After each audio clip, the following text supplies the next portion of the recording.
So it's the day after an unnecessary pandemic election, and we spent $600 million to basically result in a glorified cabinet shuffle. But right now, I want to talk about the Green Party and Annamie Paul, because what the hell are you people doing? I am so genuinely confused at what your vision is, and I'm wondering if you don't understand some very real pragmatic realities on the ground in Canadian politics. For starters, I actually joined the Green Party when I saw that there was a new leadership opportunity. I joined because I heard from a friend of mine who's a Green Party supporter, hey, you might be interested in this. There's a Democratic Socialist running. I'm like, wait, what?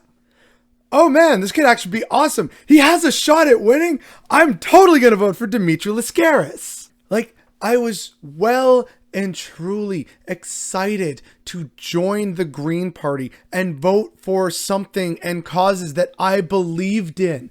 And thousands more also joined. It was a record number of membership for the Green Party to try and select a new leader with a bold vision for the future. And how did the Green Party react?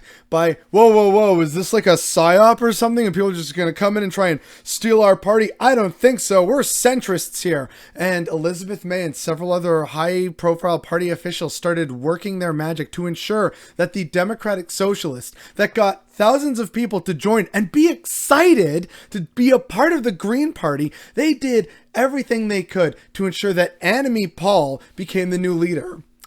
How's that gone exactly? You had so much excitement at the prospect of Dimitri Lascaris, and instead of taking that and running with that and that energy and that momentum into future election campaigns and building an even bigger movement, you said no. Why would you say no to a greater body of support? The very real reality of Canadian political parties is that they all have to be tense of some kind. And, you know, people should have seen the writing on the wall when during the leadership debates, when leaders were given the opportunity of, okay, what's your stance on an issue? You know, thumbs up means I'm for it. Thumbs down means I'm against it. Two thumbs together means no comment. And Annamie Paul did this like 90% of the time. Why did people think that that would actually be a good option? It absolutely boggles the mind. And then, of course, once she gets selected and a lot of people are actually feeling dejected, which is, again, not a great place you want to be after your party has just chosen a new leader. Like, hello? After that other warning sign, there was the whole Jennica Atwin mess over Palestine. And then she basically crosses the floor, rather opportunistically, let's not lie here, but she crosses the floor, and so the Greens lose, technically speaking, a third of their caucus, and that senior advisor is saying, yeah, and we'll campaign hard to get rid of the others that we have. It's like, why are you campaigning against your own party? Why would any sane, rational party do that? And yet it happened.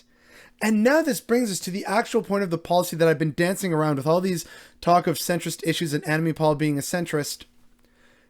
Why? Why would you go with that? Because here's the thing, and I think the Green Party needs to hear this if they haven't already figured this out.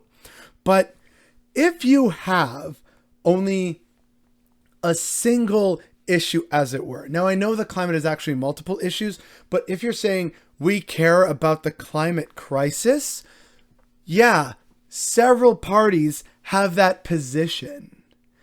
You can't just be a single party issue and have this centrist appeal, because people will just say, well, I mean, the Liberals have that, and the Liberals actually have a shot at power. So why would I vote Green Party when, you know, the better the devil you know, because I know the Conservatives aren't going to do that. You need to be bold. You need real policies on very real issues. And Annamie Paul danced around so many of those in the leadership debates. We really want to address climate change, and here are all the various ways we're going to do that. Great, there's at least two other mainstream parties, the Liberals and the NDP, who also say they're going to do that. Now, the Liberals say they're going to do it, but we know they're actually not.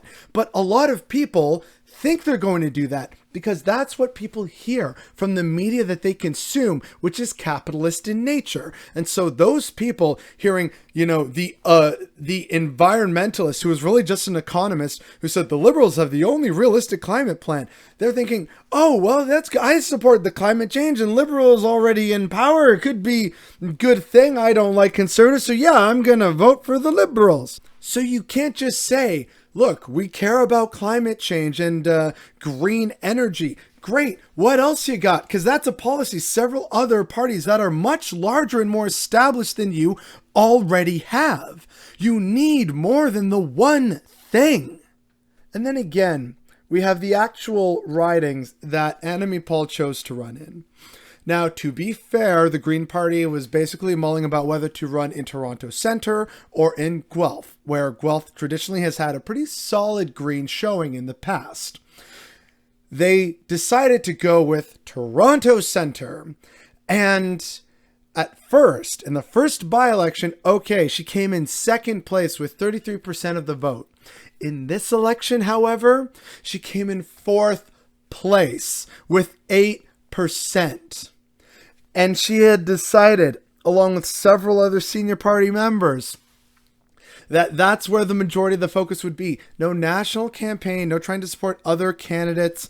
Just, we really got to try and win her this seat in Toronto Centre, which is already a really huge mountain to climb. And in light of all the aforementioned scandals and problems, and I'm also skipping over a lot of the other internal quabbles and fights for power and control between her and the executive committee.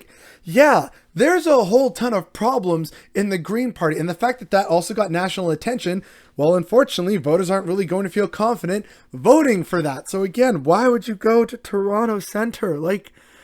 What are you people doing? You have 2 seats now when you could have had 4 or 5. And you could have had a more energized base if you had actually not interfered and seen if, well, you know what? If this is the direction that people want the Green Party to go in, which is the direction of democratic socialism and eco-socialism, well, you know what? That's what the people want. I thought we believed in democracy.